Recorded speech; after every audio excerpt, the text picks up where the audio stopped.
Welcome back to Wristwatch Deep Dive. Today I'll be talking about my Zenith El Primero Chronomaster Sport. I'm not a dealer or flipper. I'm not selling the watches I cover, just highlighting watches I have in my collection. All right, so this is my Zenith El Primero Chronomaster Sport. Reference number is 03.3100/69.M3100. Right. This box is a little tricky to open. I found that out after I got the watch. There you go. Here is the watch.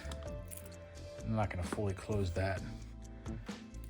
All right, here she is.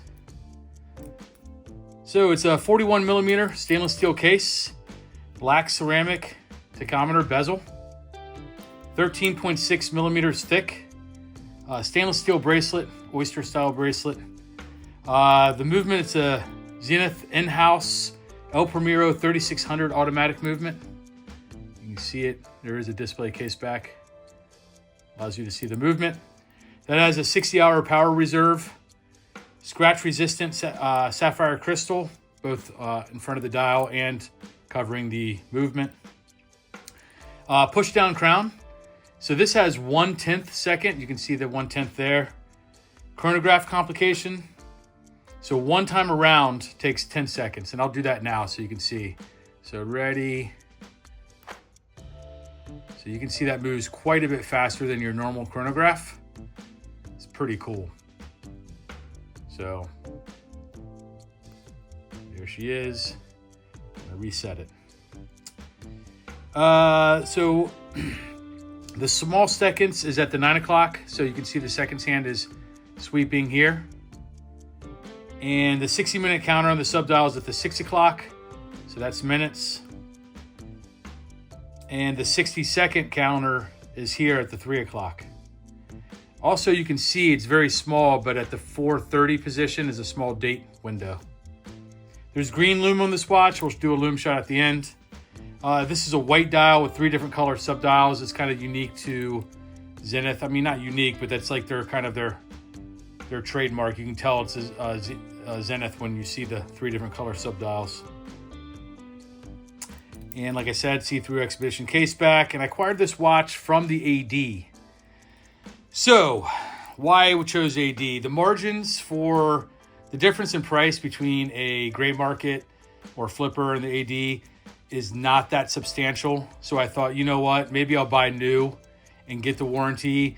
But one of the other reasons why I like to go with AD is because oftentimes you'll get a lot of swag. Like when I bought that Captain Cook Rado from the Rado boutique in Switzerland, and I got a ton of like extra stuff with it, which I thought was pretty cool. And I know other companies do that as well. So I thought, hey, let's see if I can get some extra swag, like Zenith type swag from the boutique. So I got this from Watches of Switzerland at Hudson Yards in New York City. My dealer, shout out to Jordan, who was my dealer. He did a great job taking care of me. He got the exact watch I wanted quickly. It was awesome. Very great experience.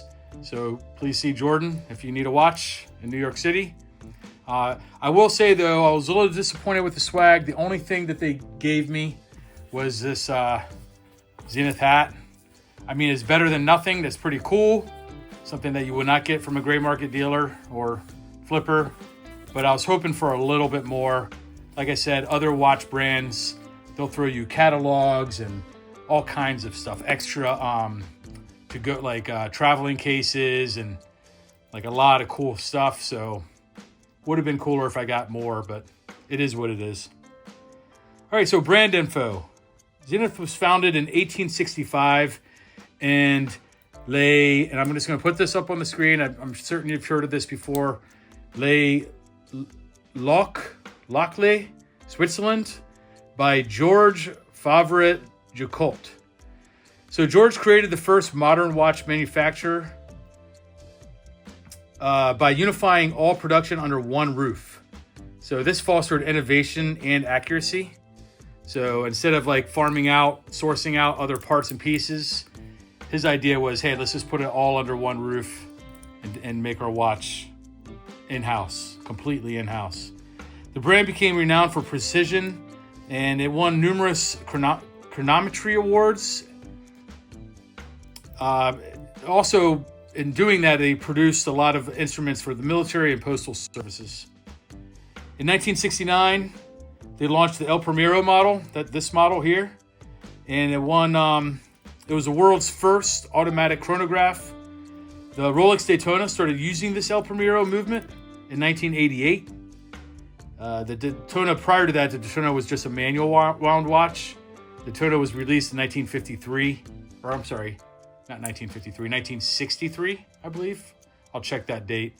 But yeah, they released the watch for the space race. The Daytona, it was going against the Omega Speedmaster. Tissot and Hamilton also had a model in that. Obviously, Omega won with their Speedmaster Moonwatch. But Daytona was a manual wound watch until they basically took this movement from Zenith. After Zenith went under, Daytona, Rolex contacted them to say, hey, can we use your automatic movement? They said, sure. They sold it to them. And the rest is history. Zenith was acquired by LVMH in 1999, securing its future as a luxury Swiss watchmaker known for high beat movements and heritage. So why acquired this watch? So I chose this one because I love the 1/10 second chronograph feature. I do think that's really cool. Zenith also makes a 1/100th second as well, but it's like 40, I think it's 45 or 46 millimeter case. It's just way too big for my wrist. So, but I mean, I think this is really cool. It's classic looking. And that 1/100th of second's a skeleton dial. It's just a little too busy for me. I love the 3 different color subdials in the history of this watch, especially with, you know, that it has the history that the movement has for the Rolex Daytona. To be honest, I feel like it's kind of a better version of the Daytona. You know what I mean? Just my opinion. I know the Daytona is highly sought after, but I'd rather have this one. I like it. It's different and it's recognizable. All right, so the box. So you see rather a large box inside the box. There's nothing spectacular about this. It's very nice quality. The book with the warranty card and the instruction book are in this larger box here. Just your typical large box, but it is good quality. You can tell the quality is better from a higher end watch. And then this one shut back down on me, so let me open it up again. So this one here, cushiony, very high quality in here, pillow. And this one actually similar to the Omega box. This comes out, and then you have a travel case. So I have here the tag and my extra links. You have a travel case here that can be used. It's not as nice as there. You see, it's kind of cool. It's a cool detail. I like when companies do that. I don't think this travel case is as nice as the Omega one, but it's still, like I said, it's still pretty cool. There's a cloth in here. Yeah. And nothing else comes out. That's it. So put all this back.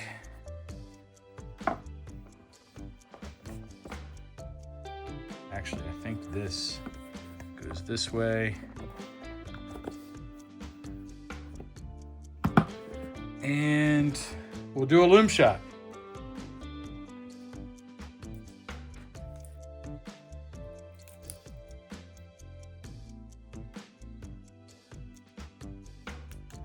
All right, here is the lume shot here.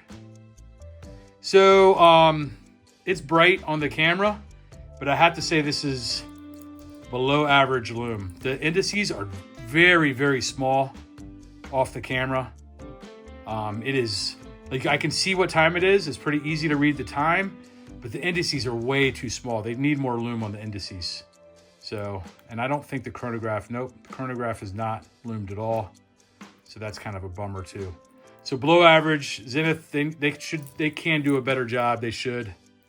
Not happy with the lume on this watch. Glad that it has it, but it could be better. All right. So there she is. Let me know what you think. Comment on this video. Please subscribe. If you have any questions, shoot me an email at wristwatchdeepdive@gmail.com. Thanks for watching. See you next watch.